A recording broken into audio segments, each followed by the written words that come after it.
So what is primer? In my own words, primer, it's a coat that is designed to really stick onto the surface before you apply the real paint, which is going to stick to this layer of primer so that it doesn't fall off or rub off or chip off or whatever way the paint can fall off the surface that you're trying to paint. Do I really have to prime? Yes, absolutely yes, you have to prime, because in time the paint can't just rub off. A base coat or a layer coat of any paint can work. I have some models that I painted when I didn't know that I had to prime that are still good, but I don't play with them and the paint doesn't seem to be falling off. But if you want to play it safe and you're going to move your models around a lot, they can't really lose their paint job because you didn't prime. Here I'm going to show you how to prime your models, and if you are asking about it, this is sticked on to this paint pot with sticky tack or poster tack. You can find this on any office supply store. Mine is called Elmer's tack, and it holds the model pretty well. So we're going to look at how to prime the model, and what I'm going to do is make sure it's very well sticked into the base or pot or whatever you are going to stick it in, and I'm going to use Rust-Oleum Automotive Gray Primer.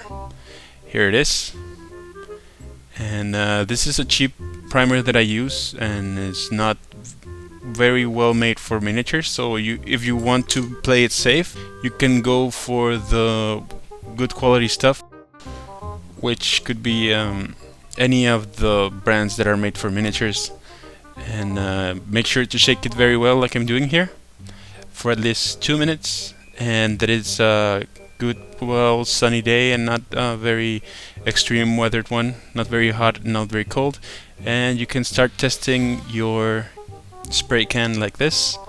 And what you need to do is you need to spray outside of the range, outside of your model, and just pass through the model like so.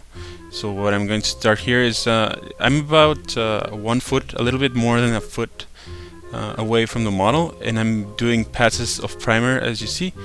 And as you can see, the primer did not get into all of the cracks and crevices and all of the places on the model. It got a little bit more onto the left side, and I didn't mean to do that. But the key is that the model is not completely covered. It has some parts where you can see the speckles and places you can see through to the plastic, and that's actually a very good thing because it hangs on to the paint much more, and the surface has a little bit of texture and you didn't cover too much detail.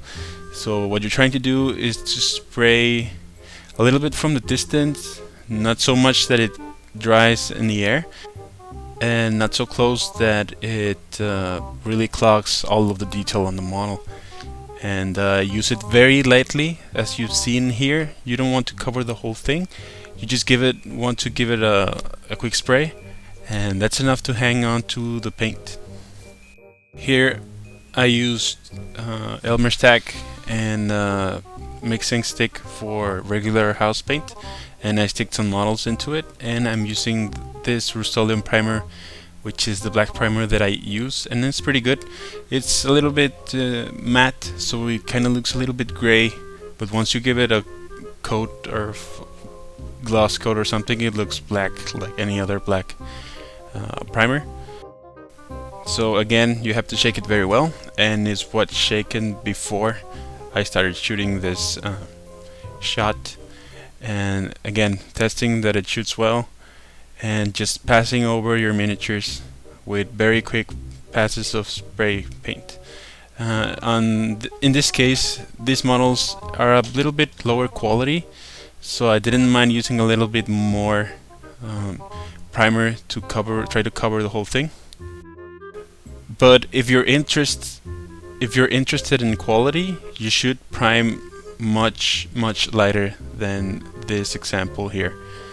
Also, you can use Army Painter colored primers, and I don't have much experience, only have used the red one, and it has worked very well.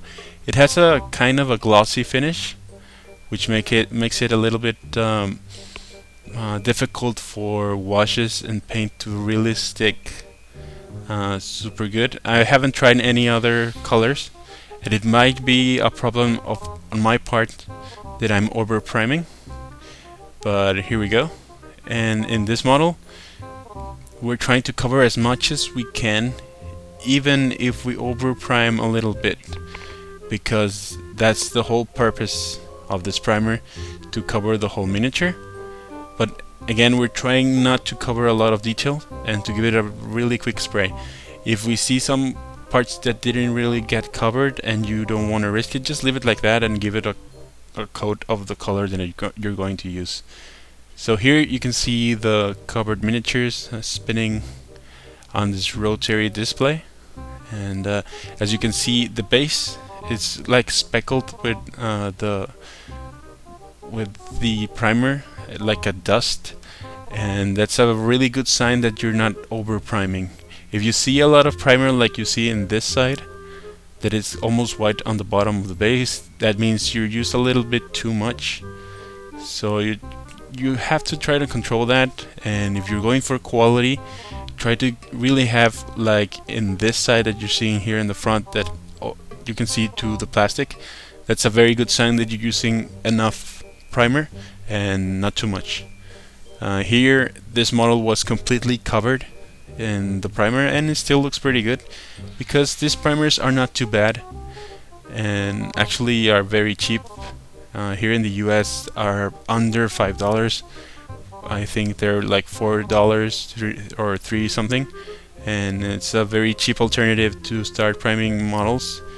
And if you're not going for quality, they're very good, and if you're going for quality, you can still use them in a way that they don't over prime, they don't cover detail.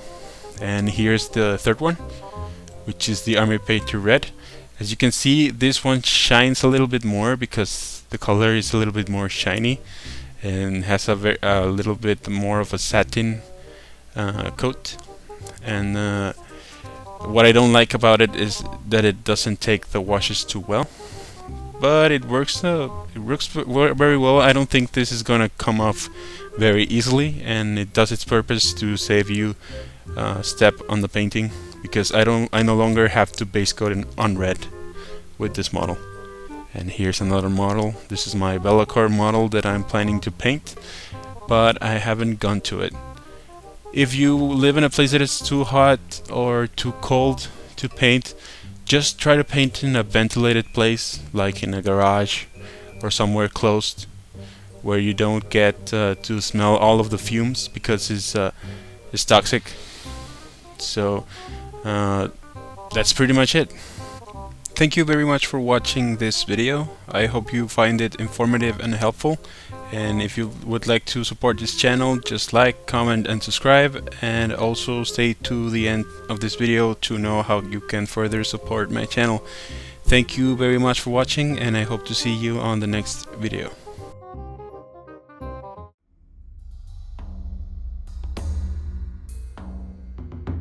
You stayed. Great. Thank you very much for watching my video, and if you would like to further support my channel, you can become my Patreon on Patreon.